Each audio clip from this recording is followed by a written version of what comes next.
Welcome to People Doing Good for Others, where we praise and celebrate and honor and hold in the light those who are truly making significant contributions in our communities. I'm Gary York, and I'm grateful for this opportunity to be with you today. I want to thank Wilkes Communications and RiverStreet Productions and 100.9 WIFM for this opportunity. My featured guest today is Gerald Lankford. He's a wonderful advocate in the Wilkes community and matters in so many significant ways. He's a native of Wilkes County. He's also a person that loves this community and the values and principles of it. So if you will, help me welcome Gerald Lankford to People Doing Good for Others. Good morning to you, my friend. Thank you. And you have such a rich tradition and family that matters here. And you've been with me before, but you have a lot of just most interesting parts of life that I want you to share today. And if you will, Gerald Lankford, just take over. Well, thank you very much. Today I want to talk to you a little about how barbecued chicken got to Wilkes County. We today experience barbecued chicken by fundraisers all over the county, week in and week out. And we might not know much about how that came to be.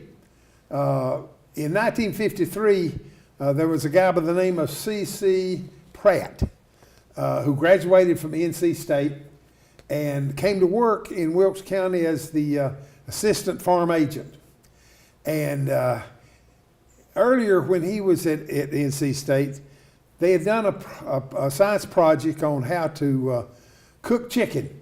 Other ways, in those days, most of the time people used an iron skillet and fried chicken in a pan, and most of the time that was for Sunday dinner.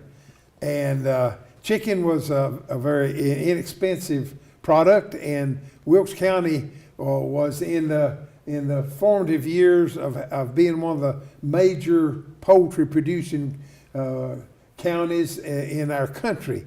And when Mr. Pratt came here, he referred back to those experiments they done at NC State, and they found a way to barbecue chicken over hot coals raised above the above the coals about 32 inches or so, and put it on a rack and turn that rack and used the sauce to flavor the chicken. And they had developed the sauce. The sauce was relatively simple. It was made with oil and vinegar and salt and pepper. And the chicken was slow cooked for a couple of hours over this charcoal briquettes. And he felt like that would be a good way to show people how to cook chicken versus cooking it in a iron skillet. So he, in his genius, figured out the way to do that would be to maybe get civic clubs or fire departments to barbecue chicken as fundraiser. And so he checked around when he was first here in 1953 and found a group at Miller's Creek, a fellow by the name of Clayton Bumgarner and Hensley Eller and Mr. Kilby and Mr. Phillips, who were interested in forming a volunteer fire department, but they didn't have much ways of raising any money. And he had a meeting with them and talked them into doing a chicken barbecue. And they picked out a Saturday in the spring, and they done 200 chicken halves and sold them quickly, and the people just raved about the product. It was brand new taste, a brand new way of fixing chicken, and so therefore they didn't have any trouble selling that chicken. And instantly they said, well, we'll do this again in 2 weeks. And so 2 weeks came and 2 weeks went, and they had a barbecue chicken right along. Well, lo and behold, by the time 1955 got there, a couple of years later, they had saved their money and done well, and had a bunch of chicken barbecues, and so they were able to buy a brand new shining red fire truck. And they were the envy of all the people in Wilkes County. And all the people around at Trap Hill, at Roaring River, at Moravian Falls, they all said, well, how'd you do that?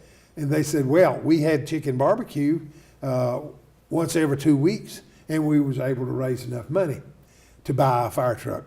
And then they built a building, and they had a volunteer fire department. Well, they said, who showed you how to do that? He said, well, Mr. Pratt, who is the assistant farm agent, showed us how to do that. So Mr. Pratt went around to lots of different fire departments and showed them how to barbecue chicken, and that's how it all got started. Well, that's gone on from the 50s until now.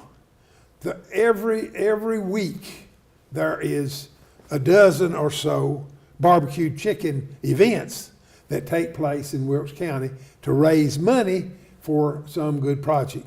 It might be the Rotary Club, it might be the fire department, it might be the Kiwanis Club, it could be anybody that wants to work some and raise money. And people in Wilkes County have come accustomed to Friday and Saturday being chicken barbecue day, and that happens every week down at Memorial Park, at least twice a week. Memorial Park, I was going to ask you if that pit there was, how long has that been there? Well, the one that's there now has been there probably 25, 30 years, but there was an older one there that was another 25 or 30 years before that. The town of North Wilkesboro, in their wisdom, decided to build a place for people around could have their barbecued chicken, and so that started 50 years ago, and has continued to now.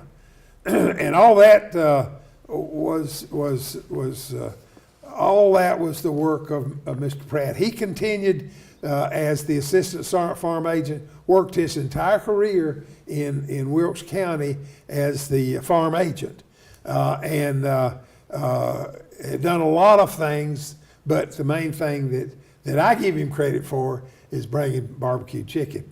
Well, there's another story to that, in that Holly Farms was a humongous company by the time the 60s and 70s got here, and they saw the value of barbecue chicken and how that could extend their sales of chicken all over the country if they could get people to barbecue and chicken.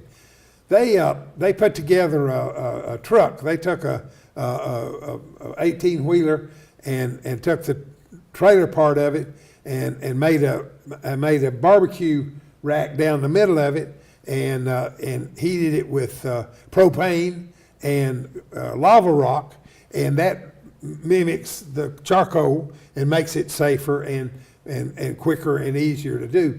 And so they started going all over the country barbecuing chicken. There was 3 people they put in charge of that. A fellow named Clayton Bumgarner and Ralph Williams and Neil Christenberry. Those 3 guys became the head honchos of that, and for 10 years or so, they didn't do anything but work out dates for people in Ohio, in North Carolina, and Florida, and Texas, and Virginia, and they would work with civic groups or fire departments to have barbecue chicken to raise money. Goodness. And a lot of us volunteered. I was an employee at Holly Farms at the time, and a lot of us would volunteer for the weekend duty. The largest one that I ever helped with was we went down to NC State when they were playing University of North Carolina on a Saturday in football, and we barbecued chicken for that group, and we cooked and sold 6,000 pieces of chicken. We had to start early on a Friday morning, and it was a pretty hard pull, but anyhow, we raised a lot of money there were several different groups that that helped with that, the Kiwanis Club, the Rotary Club, and 2 or 3 different fire departments. And so we was able to help them raise a lot of money. And this went all the most famous one that we ever done was when Neil Armstrong came home. His hometown was in Ohio. And when he came home after he had walked on the moon, and they had a big celebration that week in his hometown, and our truck went up and barbecued chicken for that group. And so we know that Neil Armstrong got some of our barbecue chicken. Wow. And so that continued on, and Holly Farms kept that going and spread that all over the country. And today in Virginia and in Texas and all around, there are still people barbecuing chicken in order to raise money for civic groups or fire departments or other churches or whatever is a good cause that's still going on today. And like I say, there's probably a dozen in Wilkes County every weekend, every Friday, every Saturday. You can get barbecue chicken, and normally it's a half a chicken, a little cup of beans, a little cup of slaw, a roll, and an oatmeal cake. Yeah. And that sells for $7, and people prefer that a great deal over going to some fast food place. But it's quite an amazing thing to think back over 50 or 60 years and think about one guy that had the idea, he had the dream, he had the vision, and he spread that out. Yeah. Kind of like being a disciple. That's right. He was trained down in Raleigh and carried it right out to his community. Carried it out to his community. Wow. And what was his name again? His initial was C.C. Pratt, P-R-A-T-T. Mr. Pratt had 2 kids, a boy and a girl.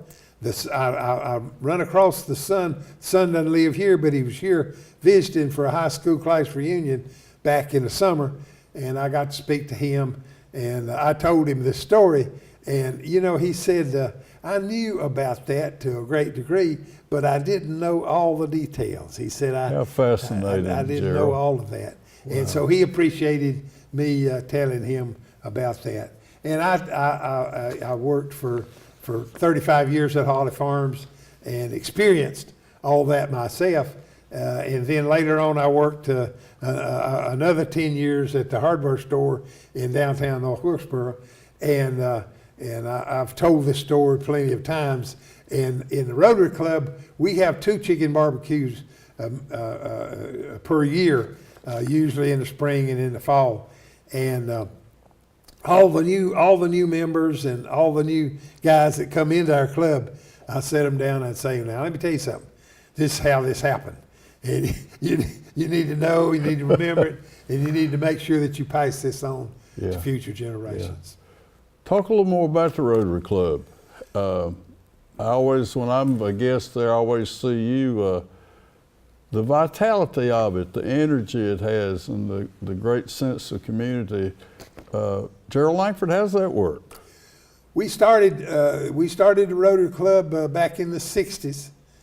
It's something over 50 years old, and the Rotary Club is a national, worldwide organization, and we've just been lucky to have young people who are willing to stay in the club and grow old and work. And we have chicken barbecues. We have a fair. This is last week. Just this last week. Yeah. Had a very successful fair. We also have a project at Merlefest, really a big entity in that we sell. We operate the big tent that sells all of the the T-shirts and the Memorabilia type memorabilia stuff, yeah. that the people bring to Merle Fest. And the Rotary Club is a good organization. We concentrate on raising money and giving it away. We don't keep anything for ourselves. We pay our own dues. We pay for our meals. We raise money for all kinds of things, such as scholarships at the college and all other kind of projects. You meet every week. And we meet every week on Monday night. Yeah. And it has turned out to be something that I've enjoyed a great deal. I've been in the club since 1966, and that makes 50-some years now that I've met on Monday night, every Monday night. Yeah. And it's been a pure pleasure. I bet. Just a couple weeks, or I guess back in August, you had the 4 head coaches of our local high schools, and Chris Scabo, the athletic director, and how proud I was to be there, and you were there, Right. and to hear those men not only talk about doing battle on the field, but being friends Oh, and yeah. respecting one another. Yeah. Wasn't that important? Yeah, they talk to each other on a weekly basis. Yeah. If they are getting ready to play each other. Yeah. And they all play each other. Yeah. And this year, Wilkes Central has come out, and East Wilkes has come out with the best records now.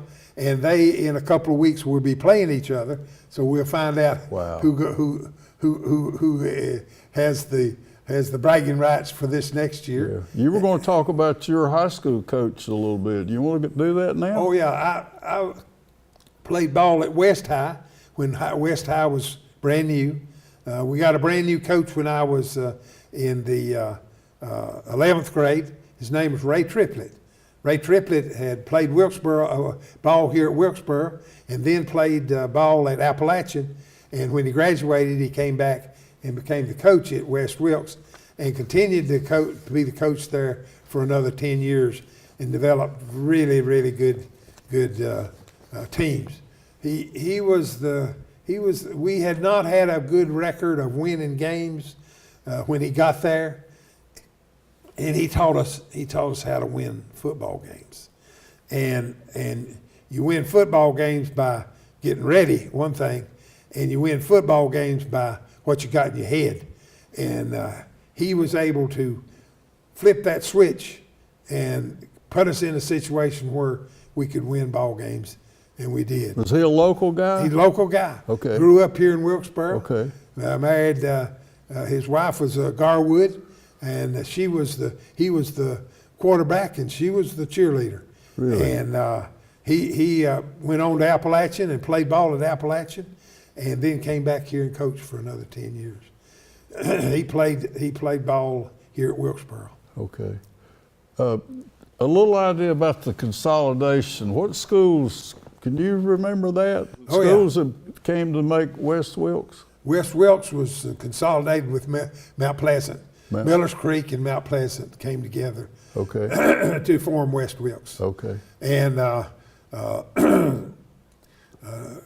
East Wilkes was Rowan River, and Rhonda came together to be East Wilkes. And North Wilkes was Mulberry and Mulberry and Mountain View became North Wilkes. And Wilkes Central and North Wilkesboro and Wilkesboro came together to be Wilkes Central. Wow. That all happened in the 50s. Yeah. And that made for, we got new schools. Yep.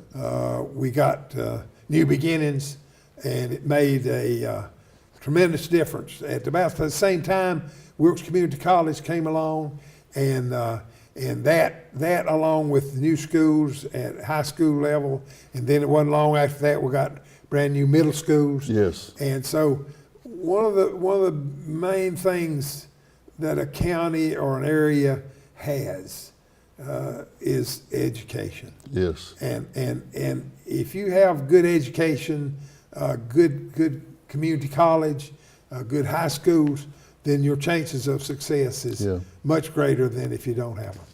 I think that leadership is about seeing that education is opportunity. It's how we get from somewhere to somewhere. That's right. And what a vital part that is. That's right, absolutely. Yeah. We also we talked about the Wilkes hardware. Okay. And it's on, what's the address of it now? It's the corner of 10th and D Street 10th and D Street. in North Wilkesboro. All right. Yeah. Well, let me tell you how that Okay, Gerald. There was a fellow by the name of, these guys had initials. His name was E. Eller, 2 E's, last name was Eller. And he built that building in 1904 as a chicken processing plant.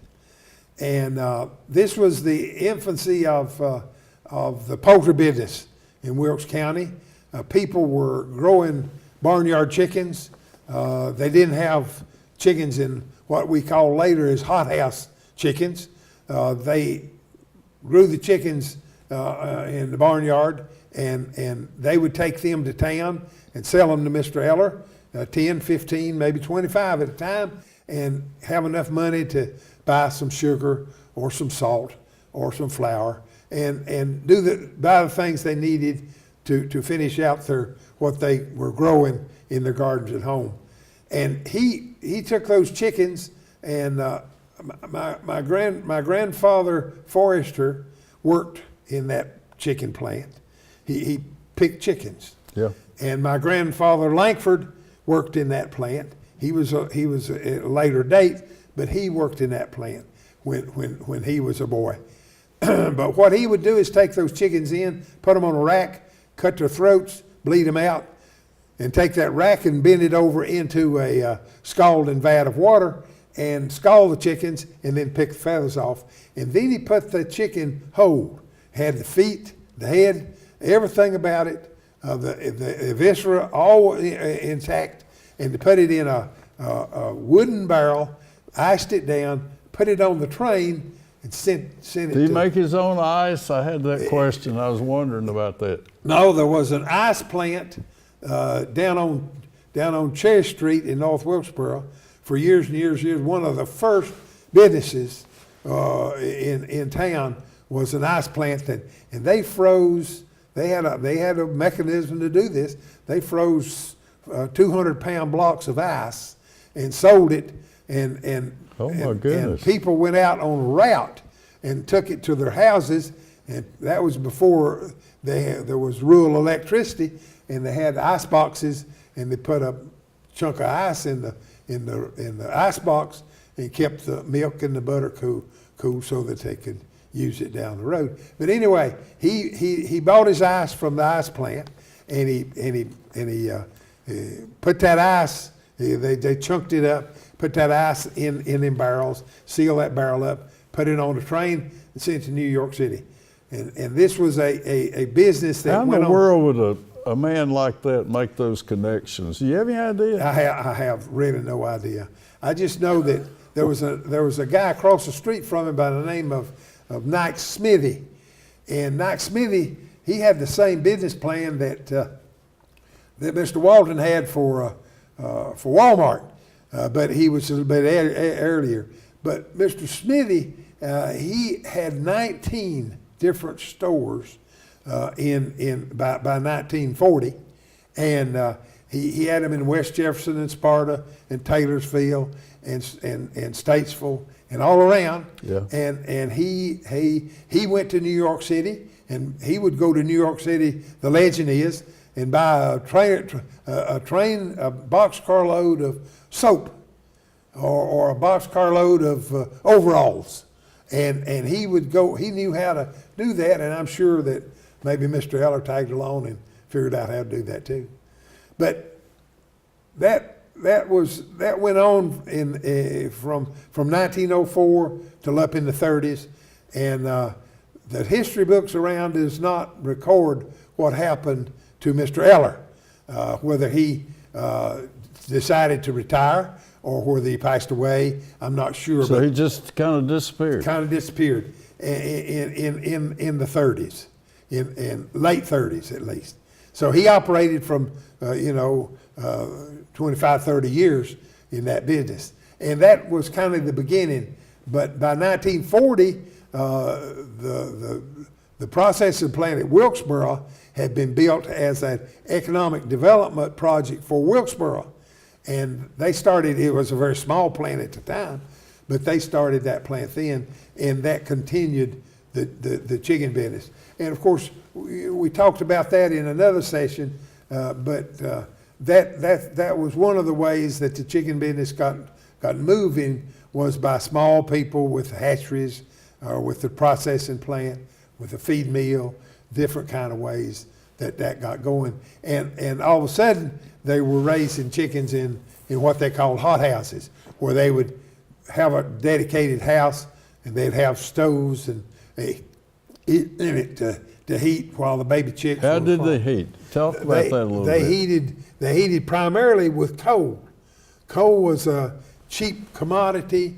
They had lots of coal in this area that either brought in by trucks or brought in, but you could, I know when I was a boy, we ordered up a load of coal once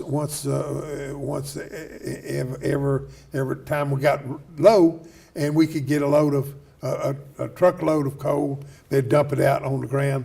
We'd scoop it up, put it in the fire, build a fire, and that's how we kept the. So the heat in your home growing up was cold. Well, no. My daddy didn't like coal in the house because it made too big a mess.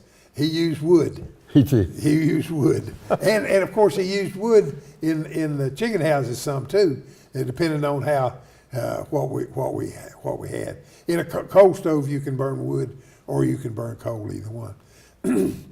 But that's the way all that got started, and he stayed in that business until in the 30s, and then that went away. That hardware store, or that building, became a furniture store, and later in 1947, just after the war was over, a fellow by the name of Phil Yates bought the store and put in a hardware store.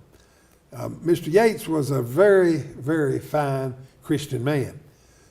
He was also the main kingpin of bootleggers in Wilkes County too. He was their bank. In those days, making liquor was a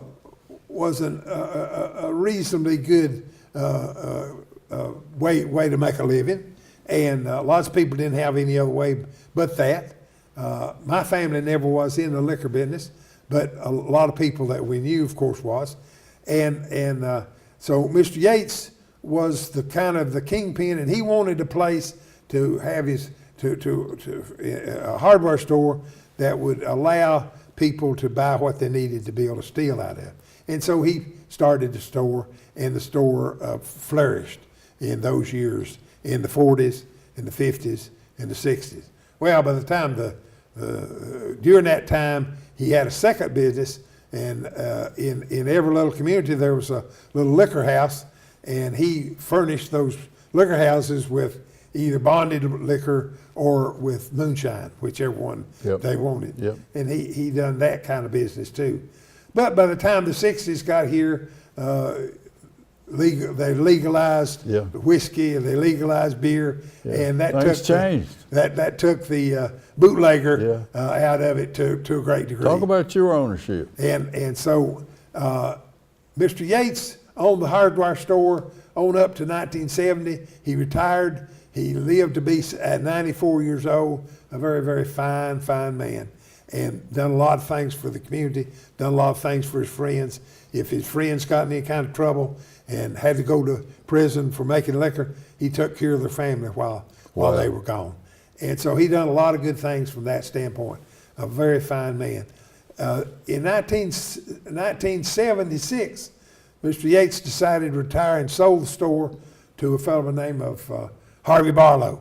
Harvey Barlow got the store. He ran it for 30 years. He ran it from 76 to 06. And I bought the store in 06 and kept it another 10 years. During that time, Mr. Barlow became a locksmith.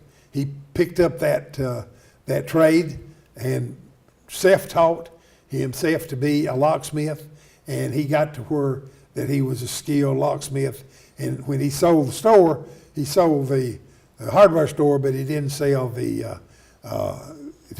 locksmith business. And he still has that, without any question. Yeah. And the store went on and goes on today. It is owned by Richard Searcy, and he's had the store for 3 years now and is doing very well.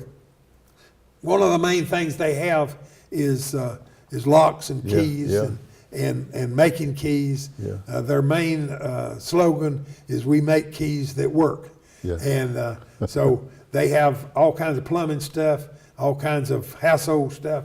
They have all kinds of nails and building material stuff, but their main thing is locks and keys. Gerald Lankford, what an honor to have you here.